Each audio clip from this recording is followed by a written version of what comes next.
¿Sabes quiénes son los niños invisibles? Bueno, realmente no conozco ese término en sí, entonces no sabría darte una respuesta. ¿Qué futuro piensas que le depara a un niño que nació y creció en la cárcel? Que ellos no aprendieron a estar con las demás personas que llevan una vida cotidiana normal.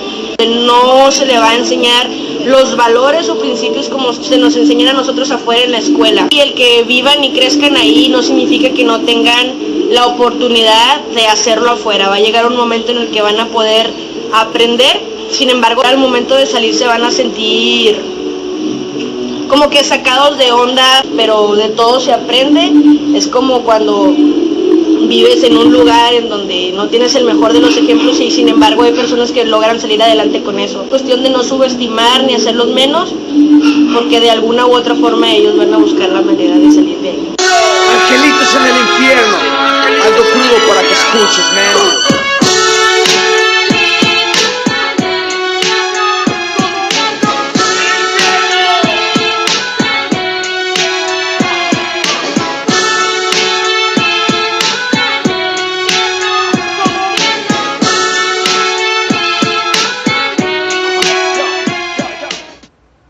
En la mayoría de las prisiones de Latinoamérica se vive una realidad muy dura.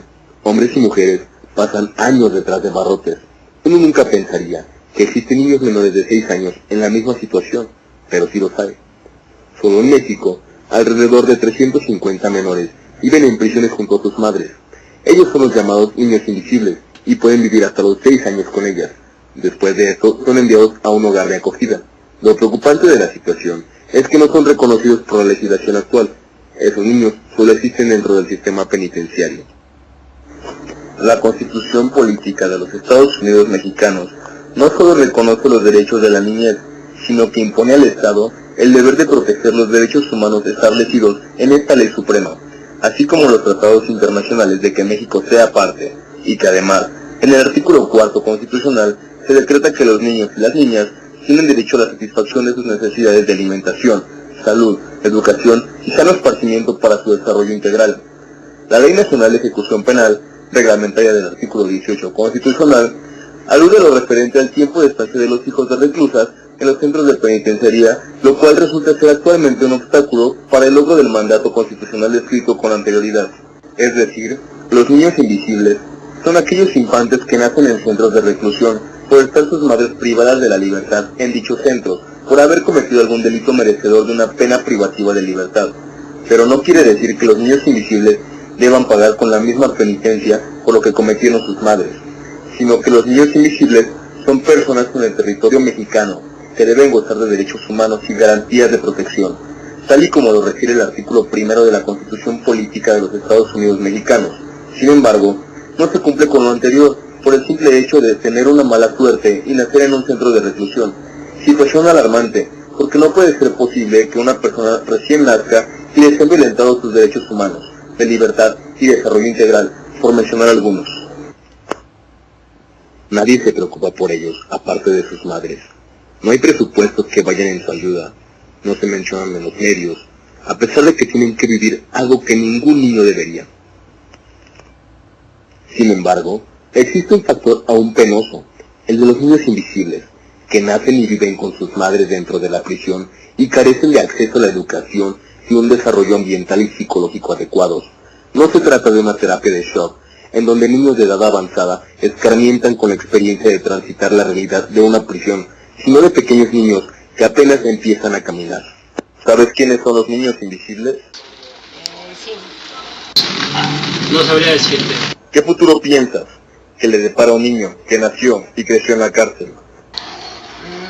Pues la verdad que no se me hace que sea lo más correcto, puesto que el vivir los niños en la cárcel llegan a perder sus derechos, no se les respeta a ellos cuando crecen, pues también pueden llegar a tener algún problema a futuro y no se me hace que sea como lo más, que sea lo mejor para ellos. ¿Cree que esto influya a futuro en el comportamiento de los niños? Tal vez en su educación, ¿no? La educación, no sé si en la cárcel tengan la educación de ellos, por decirlo, dice que a los 6 años es cuando entran a la primaria.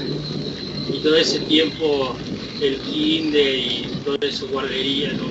Ellos no lo tienen, ¿no? ¿Cómo es allá adentro? Muchos de estos niños nunca han visto un perro, nunca han salido a un parque, ni han visto un automóvil. Cuando los niños nacidos en prisión abandonan sus celdas, tienen amplias posibilidades de ser derivados a albergues, en donde permanecerán nuevamente encerrados hasta la adolescencia.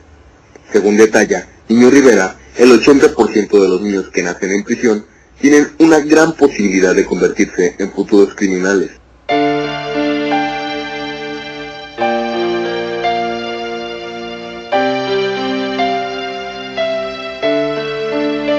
Hay verdaderos alquimistas en mi barrio desde morros. Ya te imaginarás cómo convierten el plomo en oro, ¿no ven? Otra salida, el joven se busca la vida. A veces lo único que encuentra es alguna bala perdida y amén. En este círculo la fórmula no es necesaria. Le sacan el radio al carro si está por el área. Y no fueron a la escuela, lo saben madres y abuelas. Más llevan años drogándolas con la misma novela. ¿Qué puedes esperar en una situación tan mala? Cuando herencias familiares son un pico y una pala. El hambre cala, aprende a veces tarde y a las malas que las nubes de dinero siempre traen lluvias de balas. Mataron al morro que traficaba en tu barrio, otro pez dorado a la pecera y nadie nota el cambio. No tocan inocentes, decía aquella quinceañera, y las medidas del vestido terminaron de madera. Cuando pensamos en prisión, imaginamos a un adulto dentro de la cárcel, a un adulto culpable, a un adulto purgando una pena. Pero en este caso, la realidad es la de un niño, un recién nacido, o tal vez un infante de 3 años encarcelado. Así son los días de las mujeres reclusas con sus hijos en muchas cárceles del país, en especial en Santa Marta Catitla, en el Distrito Federal, ahora Ciudad de México.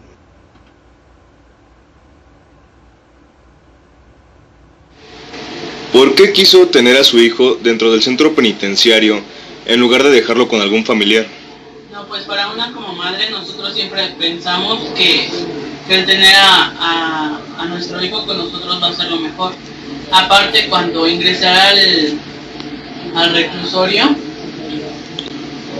perdí contacto con mi familia y me dejaron de apoyar. Muy bien. ¿En qué zona del centro penitenciario usted vivía con su hijo? Nosotros vivíamos en un dormitorio, el cual compartíamos con otras 2 reclusas que también eran madres, y los niños vivían con nosotros, cada quien con su respectivo hijo. ¿Los niños no salían del dormitorio entonces? Salían cuando iban a la escuela, que era aproximadamente hasta las 3 de la tarde. Ajá. Y después nosotros íbamos por ellos y los regresábamos al dormitorio. Ok. Menciona que iban a la escuela. ¿La escuela les proporcionaba los útiles escolares necesarios para su buena educación?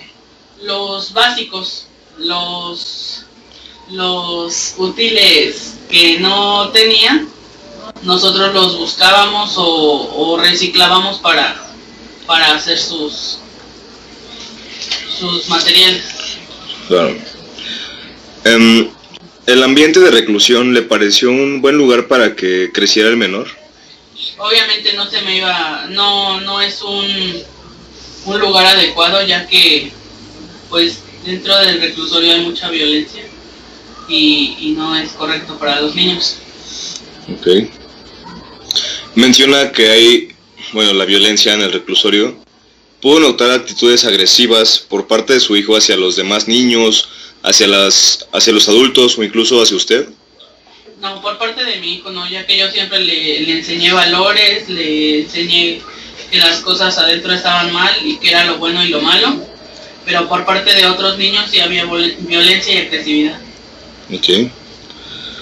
¿Qué sentimiento le provocaba a usted el que su hijo estuviera pagando, por así decirlo, una pena sin haber cometido algún ilícito? Me provoca impotencia y coraje, ya que eso no era lo que yo quería para mi hijo, porque yo quería pues que mi hijo creciera en un ambiente sano. Su hijo tomó la estancia en el reclusorio como una lección o una consecuencia de lo que podría pasar si él llega a cometer algún delito a futuro. Mucha gente dice que el estar en un reclusorio ya significa que que después a lo mejor ellos van a regresar. Pero todo depende de cada persona, del pensamiento de cada persona. Y si mi hijo en un futuro decide hacer cosas incorrectas o indebidas y le toca estar aquí, pues ni modo. Igual si hace cosas correctas, pues otra cosa será. Muy bien. Ahorita ustedes me mencionaba antes de la entrevista que ya tenían algunos meses afuera. ¿Cómo ha sido el desenvolvimiento de su hijo integrándose a la sociedad? Se ha desenvuelto de manera correcta, ya que lo llevo a una escuela, convive con los demás niños, socializa, y aparte lo llevo a actividades donde él hace deporte y también convive con gente adulta y con niños. Ok. ¿Cree que los demás niños que han salido de sus ex compañeras, podríamos llamarlo así, tengan o sigan el mismo camino que su hijo, estén por el buen camino? Pues yo creo que todo depende de las madres. Si las madres están haciendo lo correcto, el niño va a seguir su ejemplo, y si hace lo incorrecto, pues de igual manera lo va a hacer, ya que los niños son como esponjitas que absorben todo, sea bueno o malo, ellos lo absorben pensando que todo está bien. Ok, muchísimas gracias. Nadie quiere ver a los niños en la cárcel, pero estar lejos de su madre tampoco es lo mejor. Se necesita revisar caso por caso, para lo cual se necesitan recursos que no están contemplados en el presupuesto. Queremos que todo se resuelva en las cárceles, pero nada bueno sale de poner a una persona en prisión. Las autoridades están incumpliendo al proteger los derechos humanos de una persona. Los niños que están encarcelados no tienen una pena que cumplir. Dentro de la presentación del anuario 2015, Reinserta eligió hacer visible la vida de 120 niños de entre 0 y 6 años que viven con sus madres encarceladas en prisión. Esta prisión es la de Santa Marta. Mujeres sentenciadas a cárcel por delitos menores, casi todas por narcomenudeo o por fungir como mulas de drogas. Y en el aspecto psicológico, ¿qué pasa? Hay que decir, para entrar en contexto, que en el anuario se les pidió a los niños hacer una máscara y un dibujo. Además, escribir el significado de cada uno de ellos. El resultado fue aterrorizante. Se pueden ver frases como estas: él vive en una porquería, en la basura, porque ahí lo pusieron. Lo mataron y lo pusieron ahí, en la basura. Lo mataron porque ya no quería estar con él. Esto fue escrito por Brian, de 6 años. Los niños que viven en prisión están todo el tiempo con sus madres, así sea en la visita conyugal, en la celda de castigo, en todo momento, lo cual crea una relación de codependencia e incluso de los menores que son usados por sus progenitoras para no ser castigadas. Fue lo que señaló Mercedes Castañeda Gómez Montt, encargada del orden psicológico de los chicos entrevistados.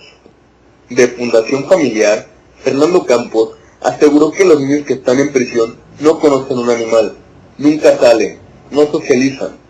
Los niños que no conocen un animal están dispuestos a salir y cobrarlo a la sociedad, porque hay que saber que la mayoría de estos menores se convierten en niños de la calle cuando dejan la cárcel. La sociedad civil es sensible con los niños, cuando tienen cáncer o están enfermos, pero cuando hablan de mujeres presas, la gente voltea a otro lado, aseguró el especialista. Estos pequeños no están jugando con sus amigos en un parque, tampoco están aprendiendo a leer. Su vida se desarrolla en las celdas de castigo, en las relaciones de codependencia con sus madres, en lo que conocen de sexo, muerte y delitos, pero no pueden describir a un animal que nunca han visto. Inocentes encarcelados, 120 niños que están en Santa Marta, Catitla, 120 niños que ni el Estado, ni las autoridades, ni la sociedad civil están dispuestos a sacar, a perdonarles el crimen que ninguno de ellos cometió. Dentro de lo que más vulnera los derechos de los niños y niñas que nacen y viven sus primeros años en la cárcel se encuentran la insuficiencia de infraestructura que garantice una estancia digna, deficiencias en el servicio médico y en educación inicial y preescolar, deficiencias en la alimentación y una inadecuada atención, en la mayoría de los casos, no tienen un espacio adecuado, comparten la cama con sus madres y sus hermanos que sí los tienen, no cuentan con un espacio propio, ni un pediatra, ni tienen acceso a servicios de educación.